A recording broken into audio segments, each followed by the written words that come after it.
Baruch Hashem, it is day number 146 of our daily study of Rambam, Sefer, HaMitzvos, and in the 3 chapters a day of Mishnah Torah, we are still in Hilchas Shemitah, the laws of the sabbatical year, specifically halachas, or chapters 9, 10, and 11 of those halachas.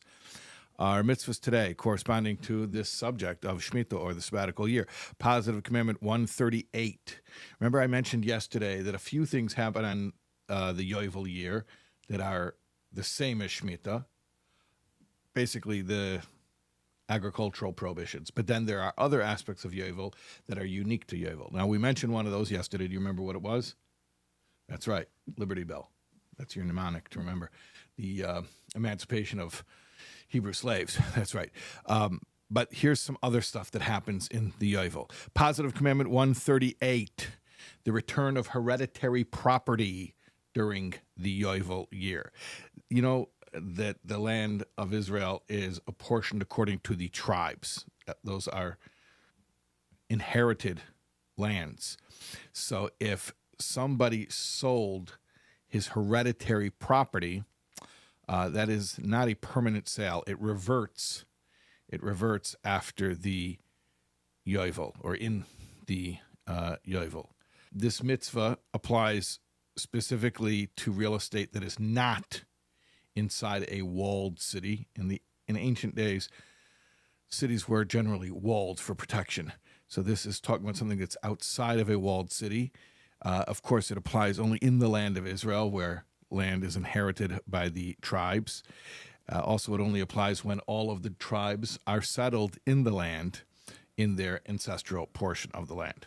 Negative Commandment 227 is the prohibition against selling land for perpetuity. In other words, you can't sell land forever. It has to conform to the previous mitzvah, the positive mitzvah of the land, reverting to its hereditary owners. Positive Commandment 139, remember we said this mitzvah that we spoke about the land reverting was land outside of walled cities. Okay, now we're going to talk about land inside of the walled cities. Positive Commandment 139, this is the mitzvah of redeeming property in walled cities. If there is property in a walled city, and a walled city is defined as a city that had a wall in the times of Yeshua ben Nun, Joshua, the successor of Moses. So those properties can be redeemed, meaning repurchased by the seller for an entire year following the sale. He has an entire year following the sale to buy back his property. And if the seller did not redeem the property during that first year, then the sold property will be permanently owned by the buyer, and it will not revert to the seller during the Yovel Jubilee year.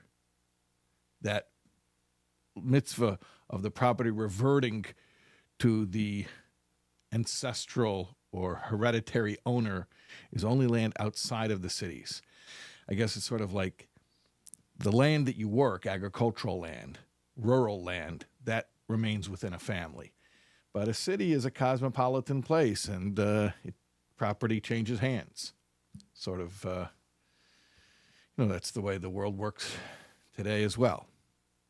You might meet a farmer who his great-great-great-great-grandfather farmed that land. And in a city, you could find a condo that had 10 owners in the past 25 years, right? Okay, at any rate, we have something very exciting coming up. We're going to finish tomorrow, God willing, the laws of Shemitah and the entire Sefer Zroim, the book of seeds, which is all about agricultural mitzvahs. So get ready for that. Get excited. We'll see you tomorrow, God willing.